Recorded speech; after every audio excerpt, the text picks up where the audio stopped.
Hi hello welcome to our channel. నేను మిశ్రీ. ఈరోజు మనం చెప్పుకోబోయే కథ ఇష్టమైన సకడ పార్ట్ 118. కథలకు వెళ్ళే ముందు లైక్ చేయండి ఫ్రెండ్స్. చేశారా మరి? ఇక చూద్దాం. నువ్వు వెళ్తూ వెళ్తూ ఊరికే వెళ్ళలేదు, బోల్డ్ అంత వర్క్ నెత్తిన పడేసిపోయావు. ఆ తర్వాత సర్వర్ డౌన్ అయిందని అదే సరిపోయింది నాకు. నెమ్మదిగా చెబుతూ అతని భుజానికి చెంప తాకించింది. పర్లేదే, నీకు కూడా టాలెంట్ ఉందన్నమాట. ఆ మాటకి ఉక్రోషంగా కళ్ళెత్తి చూసింది. నాకుంది, అది నీకే తెలియదు. ఆమె మాట్లాడుతుండగానే ఇక మాటలు రానట్టు అతని పనికి మూగబోయింది.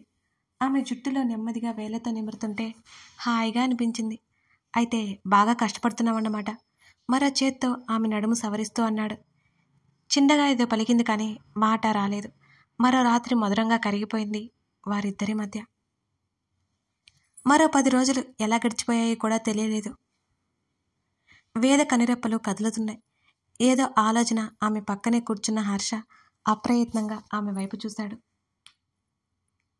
ఆమె కనురెప్పలు కదలడం, కంటి కొన నుంచి నీళ్లు రావడం చూస్తూనే హర్ష సంభ్రమాశ్చర్యాలకు గురయ్యాడు.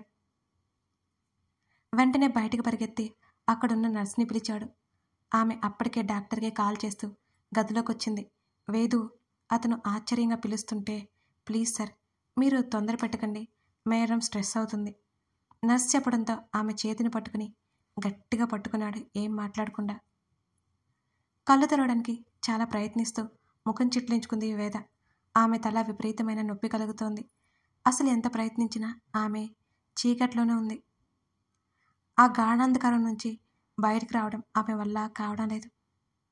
ఎంత ప్రయత్నించినా ఆమె వల్ల కాక నెమ్మదిగా స్పృహ కోల్పోయింది. చల్లం లేనట్టున్న ఆమెను చూసి హర్ష కలవరపడ్డాడు. ఏమైంది వేద? ఆమె చెంపలు పట్టుకుని అతను పిలుస్తూ ఉంటే అప్పుడే అక్కడికి వచ్చిన డాక్టర్కి విషయం అర్థమైంది. అలాంటివి ఎన్నో చూసిన అనుభవంతో ఉన్న అతను ఆ lady doctor. Don't worry mister Harsha, తను 2-3 రోజుల్లో కాన్షియస్ అవుతుంది. ఇన్ని రోజులు కోమాలో ఉంది కదా, అంత త్వరగా తను కాన్షియస్ అవ్వడం కష్టం, అయిపోలేకపోతుంది అంతే. ఆమె చెప్పడంతో హర్ష రిలాక్స్ అయ్యాడు. తను కళ్ళు తెరుస్తుంది కదా డాక్టర్? ఆశగా అడిగాడు హర్ష. తప్పకుండా, చూస్తూ ఉండండి, 2-3 రోజులు అంతే. ఆమె మాటలకి భారంగా నిట్టూర్పు విడిచాడు. కాసేపు ఆమె కళ్ళు తెరవలేక వెలువెల్లాడిపోవడం అతను చూశాడు. అతని కళ్ళు దీనంగా చూస్తున్నాయి ఆమెని. డాక్టర్ నర్స్ మాట్లాడుకుంటూ బయటికి వెళ్ళిపోయారు. హర్ష అలాగే కూర్చుని ఆమెనే చూస్తున్నాడు. నువ్వింత లేచి ఫీల్ అయ్యింటి హర్ష? నిద్రపోతున్న అతని జుట్టు లాగేస్తూ అంది వేద. నీలాగా హాస్పిటల్లో కూర్చోలేదు నేను, ప్రాక్టీస్ చేసి వచ్చాను, ఒళ్ళు హోనమైపోయింది అన్నాడు మరోవైపు తిరుగుతూ హర్ష. అతని వీపు మీద దరివేసింది వేద. ఓయ్, ఇంకోసారి నా ప్రొఫెషన్ ఏమైనా అన్నావంటే ఊరుకోను. నువ్వు ఫిజికల్గా స్ట్రెస్ అవుతావేమో కానీ మేము మెంటల్గా స్ట్రెస్ అవుతాం. ఎంత స్ట్రెస్ అయినా పేషెంట్ ముఖ్యం అన్నది వేద. అమ్మ తల్లి, ఇప్పుడు నేను ఎవరిని తప్పు పట్టలేదమ్మా, తమ వృత్తిని ఏమీ అనలేదు. నా గోడు చెప్పుకుంటున్నా, ముందు నువ్వు ఇక నుంచి వెళ్ళు, పడుకోనివి నన్ను అన్నాడు హర్ష. నీలాంటి బద్దకిట్లను చూస్తుంటే నాకు ఒళ్ళు మండుతుంది తెలుసా? తిట్టుకుంటూ వీపు మీద 2 బాది అక్కడి నుంచి వెళ్ళిపోయింది వేద. చీమ కుట్టినట్టు కూడా అనిపించని అతను హాయిగా నిద్రపోయాడు.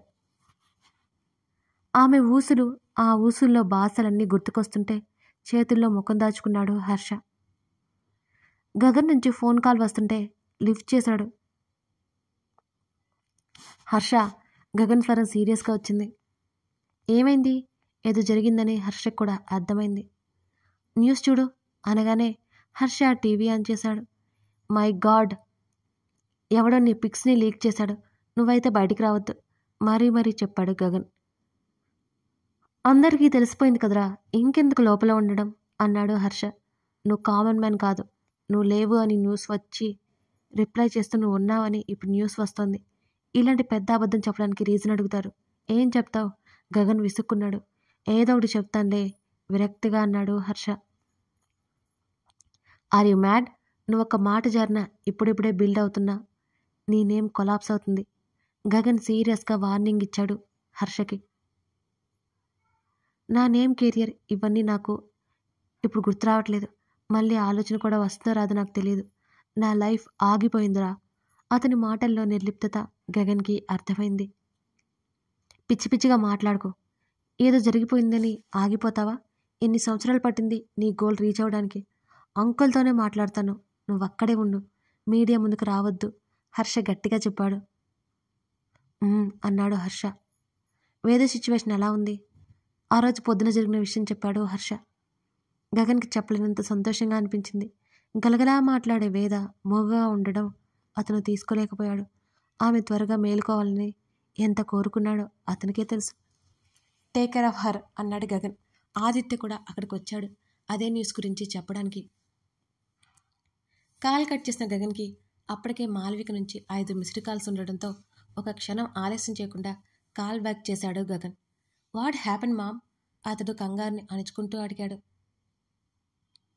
తన తల్లి అవసరమైతే తప్ప అన్నిసార్లు కాల్ చేయదని అతనికి బాగా తెలుసు. పని లేకుండా అసలు డిస్టర్బ్ కూడా చేయదు. గగన్, త్వరగా సిటీ హాస్పిటల్కి వచ్చాయి అని అనేది మాలవిక. ఏమైంది? ఎవరికి ఏమైందో అనే కంగారు. ఇంటికెళ్ళే టైం అవుతుంటే ధరణి అదే సమయంలో అతని క్యాబిన్కి వచ్చింది. అతను ఫోన్ మాట్లాడుతుంటే మౌనంగా చూస్తోంది ధరణి. వర్ష సూసైడ్ చేసుకుంది గగన్. తల్లి ఏడుపు గొంతు వినగానే ఒక్కసారిగా కుర్చీలో నుంచి పైకి లేచాడు అతను. నిశ్చేష్టుడై నిలబడిపోయిన అతన్ని చూసి విస్తుపోయింది ధరణి. నేను వెంటనే బయలుదేరుతున్నాను అంటూ కాల్ కట్ చేసి ఎదురుగా ఉన్న ధరణి వైపు ఒకసారి చూసి, వెళ్ళాలి క్విక్ అన్నాడు అతను ల్యాప్టాప్ వైపు చూస్తూ ఆ అప్లికేషన్ క్లోజ్ చేస్తూనే. ధరణి వెంటనే తన క్యాబిన్ వైపు పరిగెత్తి బ్యాగ్ తెచ్చుకుని బయటే ఉంది అతని కోసం వెయిట్ చేస్తూ. అతను బయటికి వచ్చి లాక్ చేసుకుని ధరణితో పాటు కారు దగ్గరికి వెళ్ళాడు చాలా వేగంగా. ఏమైంది అని కారు ఎక్కగానే అడిగింది ధరణి. వెళ్తూ వెళ్తూ మాట్లాడుకుందాం అంటూ అప్పుడే చెప్పడానికి ఇష్టపడలేదు అతను, ఆమె టెన్షన్ పడుతుందని. మరో పావుగంటలో కారు హాస్పిటల్ ముందు ఆగింది.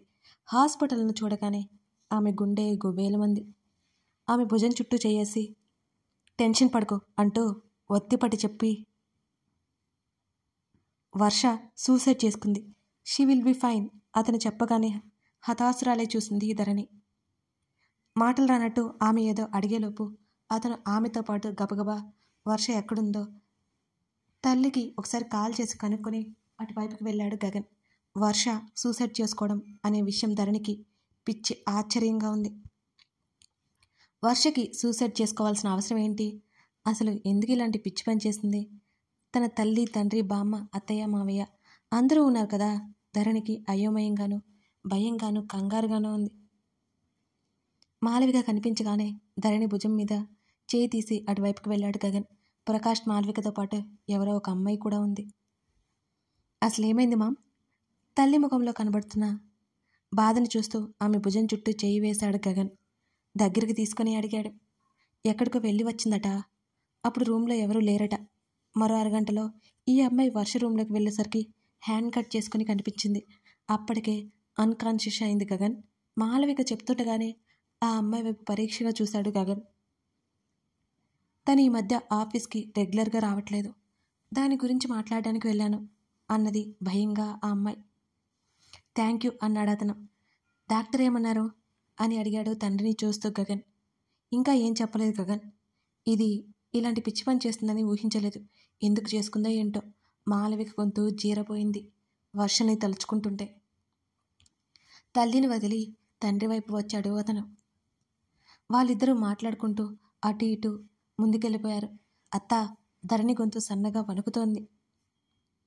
అప్పుడు చూసింది ధరణిని మాలవిక. నువ్వు భయపడకు, ఏం కాదు. తన భయాన్ని దాచుకుంటూ తన అత్త చేతిని మరింత గట్టిగా పట్టుకుంది ధరణి. ఆమె ఎక్కడో విన్నది.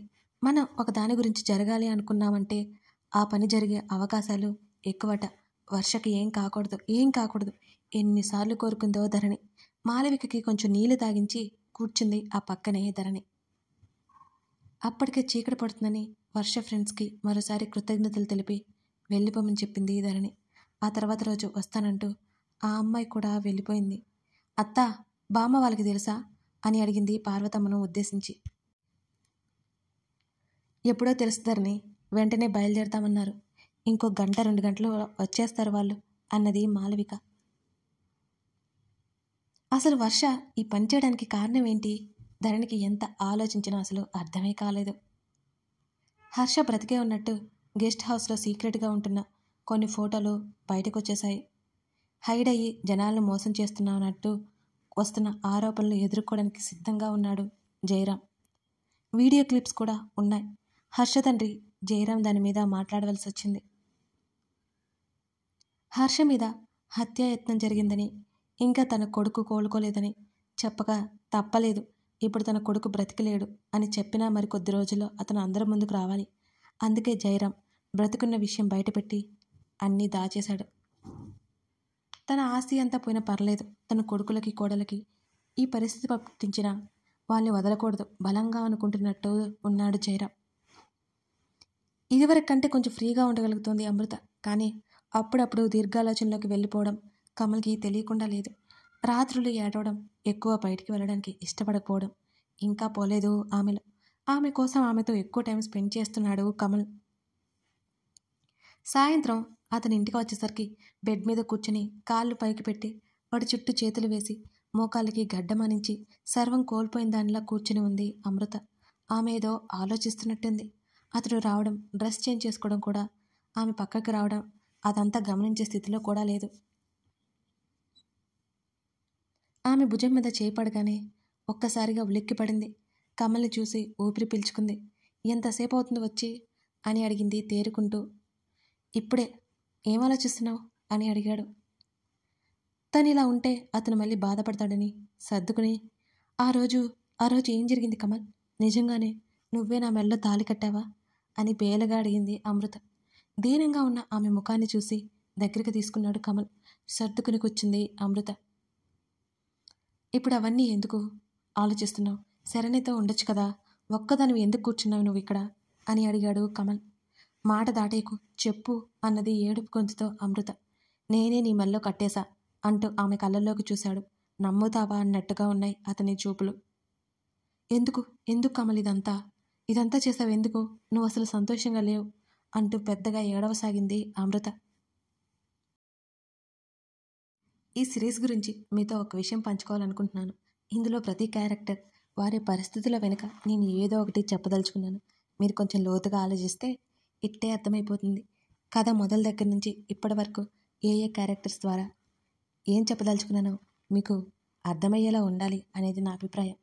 ఈ పాత్రలన్నీ మనం చూస్తున్నవే, మన చుట్టుపక్కల జరుగుతున్నవే ఉన్నాయి కొన్ని. అయితే ఇక అంతరాయం కలిగించినందుకు సారీ. కథలోకి వెళ్దాం రండి. ఆమె చేతులు అతని చొక్కాని మరింత బిగించి పట్టుకున్నాయి. ఎవరన్నారు నేను సంతోషంగా లేనని? నీతో చాలా సంతోషంగా ఉన్నాను. మా మమ్మీ పోయిన దగ్గర నుంచి అత్తయ్య వాళ్ళతో ఇంట్లోనే ఉన్నాను. వాళ్ళందరూ నన్ను చాలా బాగా చూసుకుంటారు. అది నా ఇల్లు కాదా అని నేను ఫీల్ అవ్వలేదు. అంత బాగా చూసుకున్నా ఎక్కడో ఉండేది అది ఎప్పటికీ నా ఇల్లు కాదని. కానీ అప్పుడే అలా కాదు. ఇది నా ఇల్లు, నా భార్యవు నువ్వు, నా ఫ్యామిలీ ఇప్పుడు ఫామ్ అయిపోయింది. నా ఫ్యామిలీ, నా లైఫ్ కలర్ఫుల్ అయిపోయింది. అతని మాటల్లో ఒకలాంటి తీక్షణతతో పాటు ఏదో మృదుత్వం ఉంది. అది అమృతకి నేరుగా తాకింది. అయినా సరే ఆమె మనసు ఒప్పుకోవట్లేదు. మచ్చలేని అతని జీవితంలోకి తను వచ్చి పెద్ద మచ్చైందనిపిస్తోంది అమృతకి. అతని భుజం దగ్గర నుదురు ఆనించి, ఎప్పటికైనా నా మూలంగా నీకు ప్రమాదమే ఉంటుంది అని ఏడ్చింది అమృత. ఎందుకు ఉంటుంది ప్రమాదం? అలాంటి పిచ్చి ఆలోచనలన్నీ మానేస్తే ముందు మళ్ళీ నువ్వు జాబ్ ట్రయల్స్ వై అన్నాడు. ఆమె అప్పుడైనా ఫ్రీ అవుతుందని. అవన్నీ కాదు. ఆ ఉదయ్కి నువ్వు బంధువైనా సరే నిన్ను వదలడు. ఆ ఆలోచనతో నేను పోయేలా ఉన్నాను. ఇదంతా వద్దు. ఆమె మాట్లాడుతుంటేనే ఆమె భయం ఏంటో అతనికి అర్థమైంది.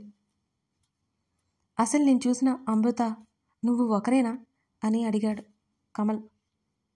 అమృత అతని వైపు అయోమయంగా చూసింది. ఏంటి అని అడిగింది. ఆ అమృత ధైర్యవంతురాలు, అల్లరి చేస్తుంది, ఆట పట్టిస్తుంది. కానీ ఈ అమృత వీక్గా ఉంది. శారీరకంగానే కాదు, అన్ని విధాలా వీక్గానే ఉంది అన్నాడు కమల్. నేను ధైర్యవంతురాలని కాబట్టే ఇంకా బ్రతికి ఉన్నాను. లేకపోతే ఎప్పుడో. ఆమె మాట్లాడుతుండగానే ఆమె నోటికి చెయ్యి అడ్డు వేశాడు. కథ కొనసాగుతోంది. మళ్ళీ మీరు లైక్స్, కామెంట్స్ హ్యాండ్ ఇచ్చేస్తున్నారు. అవే కదండి నాకు ఇంట్రెస్ట్ అనిపిస్తాయి. మీ ఒక్క లైక్ ఈ కథని మరికొందరికి చేరుస్తుంది. మర్చిపోకండి. Thank you.